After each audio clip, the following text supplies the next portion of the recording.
Hello, আমি Arias touch থেকে। এখন আছি মুকুন্দপুরে আমার বন্ধু কৃষ্ণেন্দু আর শাওনির ফ্ল্যাটে। এই প্রজেক্টটা অনেক দিন ধরেই তোমাদেরকে আপডেট দিচ্ছি, যেহেতু অ্যাট এ টাইম অনেকগুলো প্রজেক্ট চলছিল, একটু ডিলে করে এই প্রজেক্টটা আমরা হ্যান্ড ওভার দেবো। প্রথমেই চলে আসছি এই সুন্দর মোল্ডিং বিটটা। আমাদের আরিয়াস টাচে ফার্স্ট টাইম এরকম মোল্ডিং বিট উইথ লাইটস দিয়ে ডেকোরেশন করলাম। কেমন লাগছে তোমাদের? মোল্ডিং বিটের ওপর অনেক রকম এক্সপেরিমেন্ট কিন্তু করা যায়। আমরা এখানে এরকম একটা এক্সপেরিমেন্ট করেছি। এই বিটগুলো কালারিং করা যায়, কিন্তু আমরা কালার করিনি। মোল্ডিং বিটের নর্মাল যে কালার টোন সেটাই আমরা রেখেছি। লাইটগুলো কেমন লেগেছে জানিও, কিন্তু ওপর থেকেও স্পটলাইট দেওয়া হয়েছে, চাইলে এখানে একটা ফটো ফ্রেম লাগানো যেতে পারে।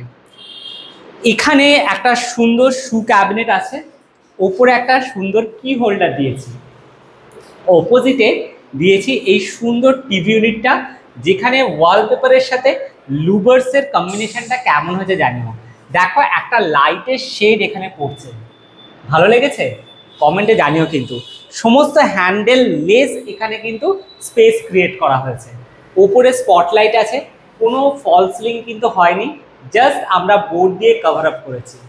আইডিয়াটা কেমন লেগেছে জানিও। যদিও এখন পরিষ্কারের পর্ব চলছে, যারা আমাদের স্টাফেরা আছে সকাল সন্ধ্যে ডে আর নাইট ঘরটাকে সুন্দর করে ক্লিন করছে, তো সেজন্য এখনও পুরো দেখাতে পাচ্ছি না।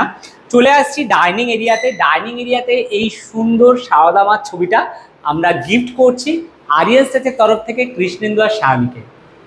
আশা করছি ওদের পছন্দ লাগবে এই সুন্দর গিফটটা। এখানে ওদের ডাইনিং টেবিলটা থাকবে, ফ্যান সেট করে দেওয়া হয়েছে, সুন্দরভাবে প্যানেলিং করে দেওয়া হয়েছে এই ব্যালকনি এরিয়াটাতে। যদিও এখানে এখনও প্রচুর আবর্জনা পড়ে আছে, এগুলো ক্লিন হবে।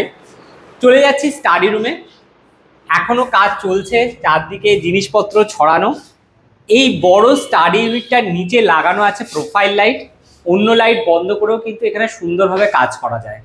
টিউবলাইটের অপশান আছে। দেখাতে চাইবো এই সুন্দর কার্টেন হোল্ডারগুলো, একদম দেখো ইউনিক।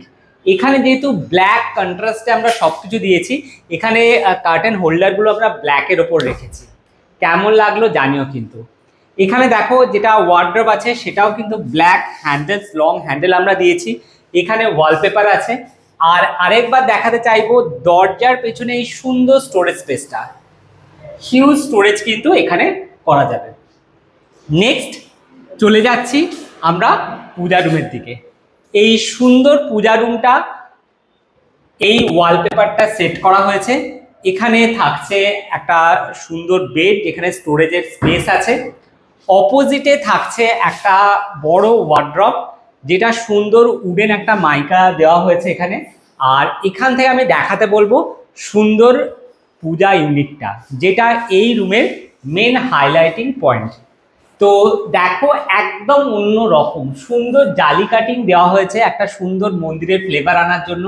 একটা মন্দিরের চূড়া বানানো হয়েছে, ঘন্টা, এখানে সেলফ আছে, আছে ড্রয়ার আছে, এখানে টুল যেটা এখন বাইরে আছে, আমি নেক্সট ভিডিওতে দেখাবো। আর সুন্দর এই বেলগুলো দিয়ে দেওয়া হয়েছে। আর এটা যখন পুরোপুরি সেজে উঠবে আশা করি অসাধারণ লাগবে। তো ভিডিওটা কেমন লাগলো অবশ্যই জানিও, যদি কোনো সাজেশন থাকে সেটাও জানিও। আর আজকে বুঝতেই পারছো এখনো কাজ চলছে, আমি চেষ্টা করব নেক্সট ডে পুরো ক্লিন হয়ে যাওয়ার পর একটা পুরো রুমের ট্যুর দেওয়ার। ততক্ষণ অবধি সঙ্গে থেকো। আমাদের চ্যানেলটাকে লাইক শেয়ার সাবস্ক্রাইব তো অবশ্যই করবে। আর যারা তোমাদের বাড়ি অথবা ফ্ল্যাটকে সুন্দর করে সাজিয়ে তুলতে চাও, স্ক্রিনে যাওয়া নাম্বারে অবশ্যই যোগাযোগ করো। Thank you.